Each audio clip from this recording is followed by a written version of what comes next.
A mother speaking out about the death of her disabled son after he was left unattended in a car for hours. Her reaction after trusting a company with his care.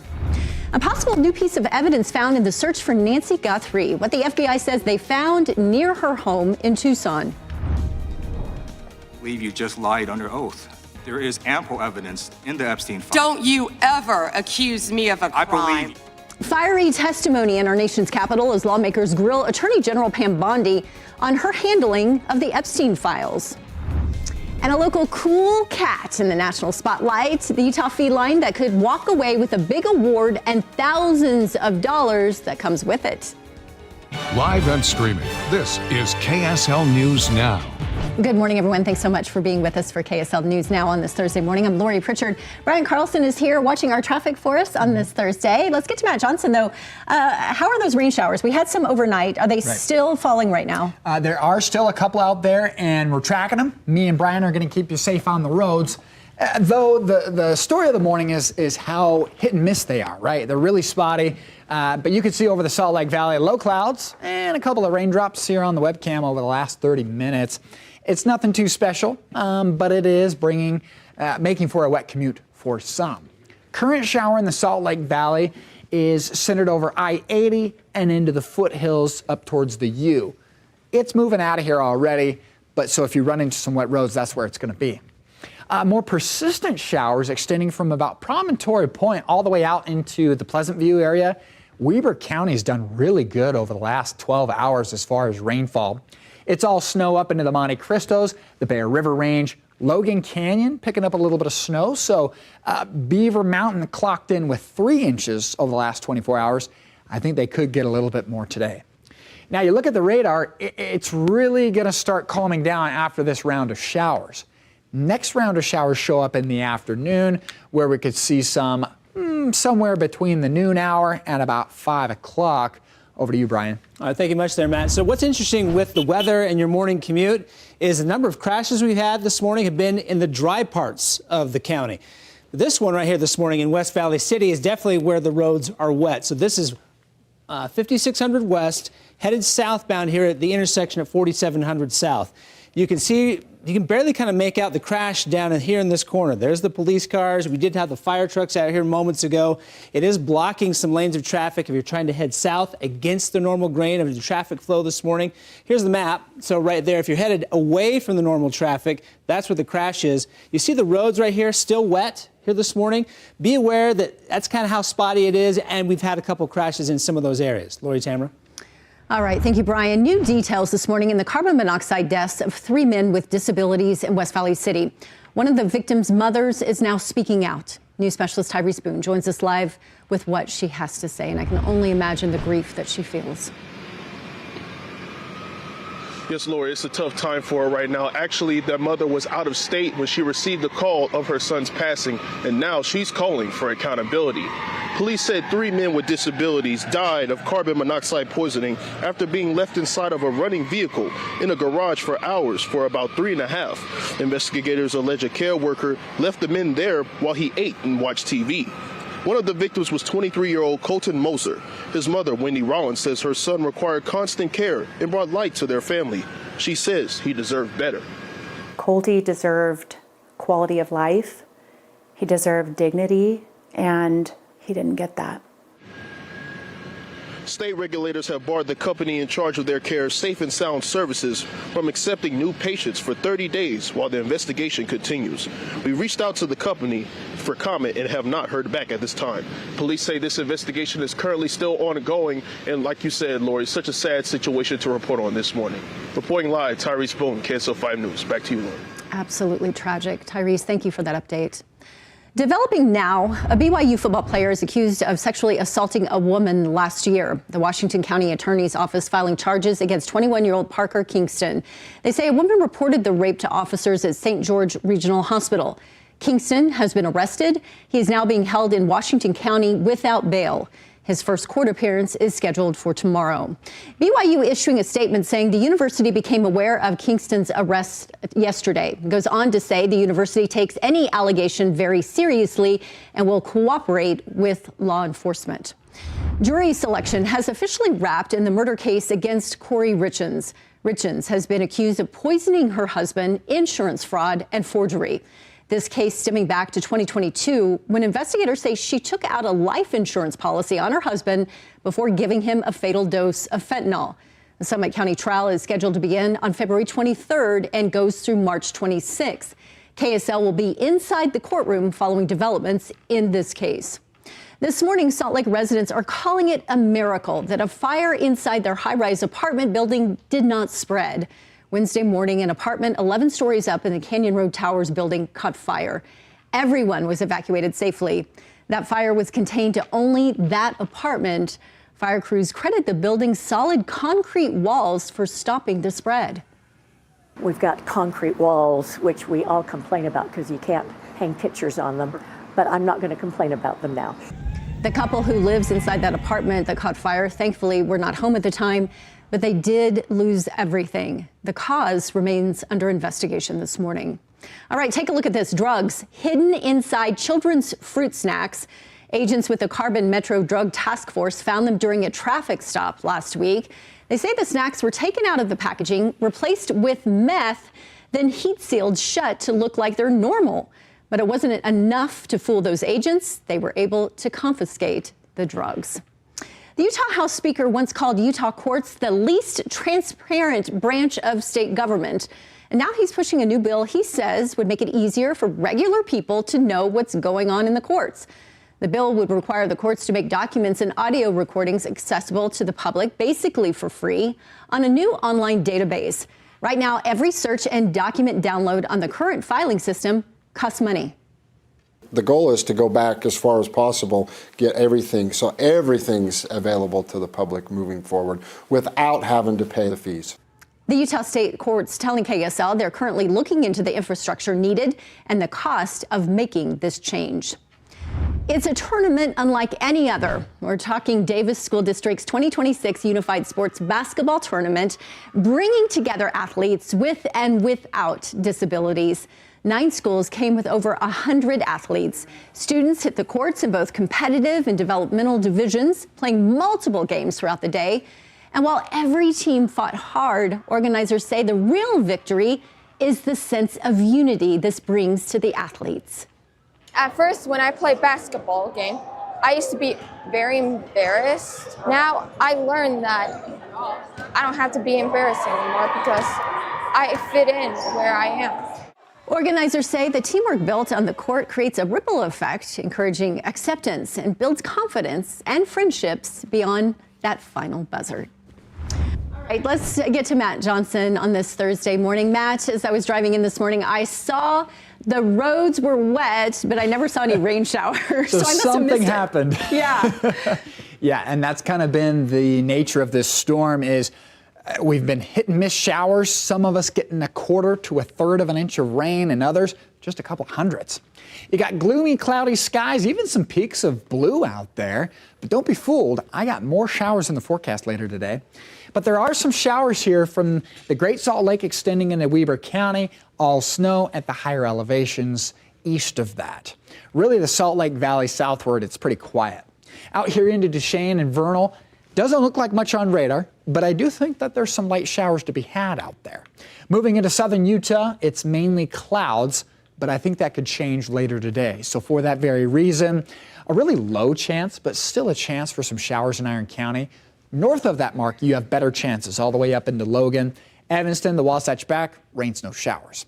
Coming up in just a few minutes, we're going to take a look at that 7-day forecast, including Valentine's Day, the weekend, and next week, we got some heavier storms possible. All three. Thank you much there, Matt. Take a look at your morning drive.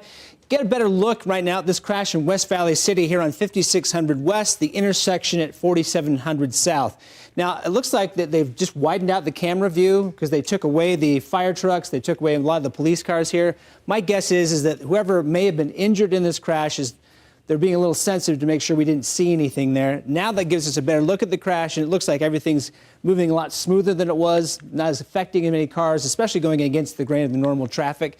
Now, you talk about going against the grain, things are looking pretty good here. Coming around the point of the mountain from Utah County into Salt Lake County, And you got I-15 headed northbound right here, traffic moving pretty smoothly. Overall drive times, despite how some places are wet, some crashes we've seen because of that. Ogden, Tooele, Provo, everyone's on time. Lori? That is good news. Brian, thanks. It is now day 12 in the search for Today Show host Savannah Guthrie's mother, Nancy. FBI agents may have found a piece of evidence to help them find her. On Wednesday, agents were scouring the roads and rugged desert terrain surrounding Nancy Guthrie's home. A reporter from the New York Post says she witnessed agents picking up what appeared to be a dark glove on the side of the road about 1.5 miles from Guthrie's home. It's not clear if authorities believe it's the same glove worn by the person seen in this doorbell camera footage from outside Guthrie's front door that was taken the night she disappeared. You see the glove right there. TMZ is also reporting it received another letter from someone claiming to know her kidnapper, but is demanding 1 Bitcoin in exchange for a name. To our nation's capital, a fiery hearing in Congress with Attorney General Pam Bondi and lawmakers clashing over the handling of the Epstein files. How many have you indicted? Excuse me, I'm going to answer the question. Answer my question. No, I'm going to answer the question the way I want to answer the question. I believe you just lied under oath. There is ample evidence in the Epstein files. Don't you ever accuse me of a crime. I believe. Amid the shouting matches, lawmakers repeatedly pressed her on the Department of Justice's handling of the Epstein files and the impact it has had on survivors. Kentucky Republican Thomas Massie grilled her on redaction mistakes that he says exposed survivors and protected predators. These are the documents that we need, that you're holding on to and over-redacting because they have the names of the men who are implicated. How do we know? Because the survivors gave testimony to the FBI. In response, Bondi revealed that the investigation into the Epstein case is not over, a direct contrast to the department's acknowledgement last year that the documents did not uncover evidence to warrant charging anyone new. Also in D.C., the House has passed a bill backed by President Trump that would impose strict voter identification requirements. It's called the Save America Act. The Republican-led legislation would require documented proof of U.S. citizenship in order to vote in federal elections. Democrats argue it could restrict voting access and discourage people from voting. This bill now heads to the Senate. Testimony in the landmark social media addiction trial in California is now underway, and the head of Instagram took the stand on Wednesday saying he doesn't believe users can be, quote, clinically addicted to the app, though he acknowledged problematic use was possible. The jury will likely not hear many arguments related to Instagram's or YouTube's content because of a federal law shielding companies from liability of things users post. A little more than a year after announcing his cancer diagnosis, actor James Van Der Beek has died. The actor rose to fame starring as Dawson Leary on the 90s teen drama Dawson's Creek. In a post, Van Der Beek's Instagram Wednesday, his wife said that the 48-year-old met his final days with courage, faith, and grace. Van Der Beek was diagnosed with stage 3 colorectal cancer back in 2023. He didn't speak publicly about it until a year later. He was the father of 6 children with his wife, Kimberly. His tragic death serves as an important reminder to all of us about the importance of getting a colonoscopy to spot any cancer early so it can be treated. All right, let's get to Matt Johnson on this Thursday morning now and get a look at our forecast. Some of us seeing some much needed rain right now. Yes, much needed rain and much needed snow up above 7,000 feet. Here's a look at Nephi, picked up about 1/4 inch. Saratoga Springs, the same, and 2/100 in the Salt Lake Valley. This is Salt Lake City proper. The East Bench picked up 1/10 to 1/4, but man, we just haven't been able to get it going. Hoping today that we can get more showers to produce. Brighton 12, the same for Deer Valley and Alta, well, about 1 foot right there with them. Low pressure in the Great Basin is going to kick up more showers today. It's not going to be anything too organized, but we'll see some scattered showers in play. This is 9 a.m., an hour or so from now, maybe a little something holding on up towards the Idaho border. We bring out the sunshine. That could help to energize the atmosphere, so look for scattered showers and storms across the north. Yes, maybe even some thunderstorms. This will take us into 11 p.m. tonight. Still some showers hanging on here across the north, but a lot of the activity starting to shift towards the Four Corners.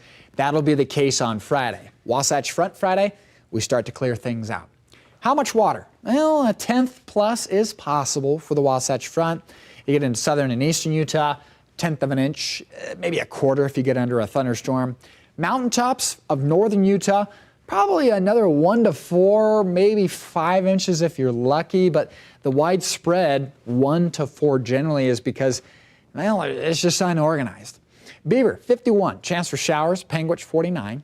St. George is going to stay dry. Northern region, rain, snow showers for the high mountain valleys, but the Wasatch Front, hey, another round of showers are possible today, and they're going to be spotty, but some of us are hoping to get some of those raindrops at our house. 60s all the way through Valentine's weekend. It's going to be dry, pretty nice. Now, storms start to fire up Monday, Tuesday, and Wednesday. We do have wet weather in store for St. George next week. Wasatch Front, rain showers today, dry through Valentine's and the weekend. These 2 days here, Sunday and Monday, could be quite warm. They've continued to trend into the upper 50s. Wouldn't be surprised if we see a 60 one of those days. You slide into Tuesday, Wednesday, colder with rain, snow, showers. That's what we like to see. Brian? And we got some of those showers affecting your morning commute. Thank you much there, Matt. So if you're headed out the door this morning, some roads will be dry, some wet. You take a look at our weather guide here across our road map, and down in the Salt Lake Valley area, now seeing wet where it was dry earlier this morning. And you've got a couple of crashes here and throughout different parts, but not really kind of slowing things down too much for most people. So to give you a live look here this morning, coming in from Davis County, headed I-15, headed southbound towards Salt Lake City. The road's slightly wet, you can slightly tell this morning, and that's kind of how the morning commute has been. Slightly wet, but not enough to cause any major problems. Lori? All right, Brian, thank you for that. This morning, Utah lawmakers are considering a bill that would allow college students to opt out of assignments or tests if it interferes with their religious beliefs. If House Bill 204 passes, students can make that request in classes required for graduation. It's paired with a Senate bill that would prevent insurers and schools from unfairly treating a person for their religious beliefs. Both have made it through a committee, but have not passed in the House or the Senate. Utah lawmakers are also pushing for more community input around a proposed homeless campus in northwest Salt Lake City. In legislation introduced on Wednesday, 2 Democratic lawmakers asked to give nearby homeowners a property tax credit, require an investigation into safety incidents, and for representation on the Utah Homeless Services Board. However, it's still unclear if the campus will even be built. Utah's House Majority Leader has a bill right now that would completely halt the project over concerns he has about preserving part of the Great Salt Lake. Utah's economy looks like it will be holding strong this year, according to newly released numbers. The Kempsey Gardner Policy Institute and the Utah Chamber say fewer Utahns are filing for bankruptcy, which means less severe financial distress.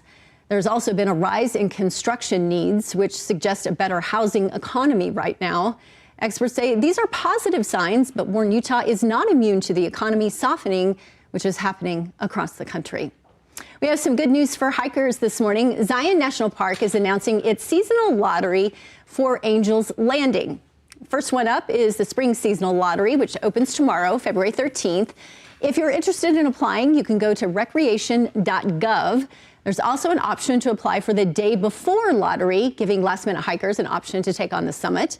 Some tips to keep in mind: the lotteries get way more applications for weekends and holidays, so apply for weekdays if possible. And another tip, if you're afraid of heights, do not hike in Angel's Landing. In consumer news this morning, one of the world's largest food companies is staying intact, at least for now. Kraft Heinz decided to split in September after seeing its market share chipped away by smaller competitors. But a new CEO took the reins in January. He believes the company's challenges are fixable, halting the split. The company now plans to invest in research and marketing to boost profits. And Costco is making it easier to order one of its iconic cakes. Instead of having to go inside the store, customers will soon be able to order a custom cake through the Costco app. The CEO announced the change during an earnings call back in December. He cited customer complaints for the change. So they do listen. All right, take a look at this. Images shared by the National Oceanic Atmospheric Administration. It shows a massive crack that's forming across the frozen Lake Erie from space. They estimate it's about 80 miles across, stretching from Port Burwell, Canada, to almost Cleveland, Ohio. The agency says the lake is nearly 100% ice covered right now, which is a rarity in and of itself. They added maybe the ice really is all it's cracked up to be on Lake Erie. Yeah, they've got the ice. We don't. That's for sure. It has been so cold in the Great Lakes region. They've had a phenomenal winter, and of course, we out here in the West have not. Yep, and that's usually the way it goes in the U.S. If it's cold on one side, it's warm on the other. And so as we get into our active pattern here in the West, notice next week how warm it is back east. They're going to be thawing out. I do have some clouds out there, a couple of light showers. It's really nothing too special, but active radar has been the theme this morning. Just a light shower here, Salt Lake City, Olympus Cove, and up into I-80 through Parleys. Now, the heavier showers have been coming off the Great Salt Lake for the south end of Box Elder County and into Weber. It's all snow showers up at the higher elevations there through Randolph, Bear River, and even Woodruff. So it's really confined to north of Salt Lake right now, where they're stacking the totals in Harrisville and Weber County. Scatter showers still possible today. High mountain valleys picking up a little bit of snowflake activity as we head into the afternoon. Brian? Thank you much there, Matt. If you're headed out the door this morning, here's our road map and gives you the weather overlay to show you how the weather's affecting your morning commute. Right here, those wet roads here this morning, the green is rain this morning, and you're seeing a couple crashes, but not really affecting too much as far as the normal drive times. I'll give you that first crash here this morning. This is what's left of it. So you just have a police car just off the side of the freeway on I-215. But for the main people kind of driving out there this morning, coming through like the Midvale area, for example, I-15 back and forth, roughly around 72nd South, you can tell the roads are slightly wet. And that's kind of been the story of the morning. Some crashes, some slightly wet roads, no major problems. Lori? All right, Brian, thank you for watching that for us. Finally, this morning, take a look at this. A Southern Utah cat is close to winning America's Favorite Pet contest. Georgie Day is currently sitting in third place in her group. If she wins, her owners could get $10,000, and Georgie will be featured in magazines. The current round of voting is for the quarterfinals, and those end today. The winner will be announced in March. Thank you so much for joining us on this segment of KSL News Now. We leave you with a live look of Salt Lake City waking up on this Thursday morning. Have a great day, everyone.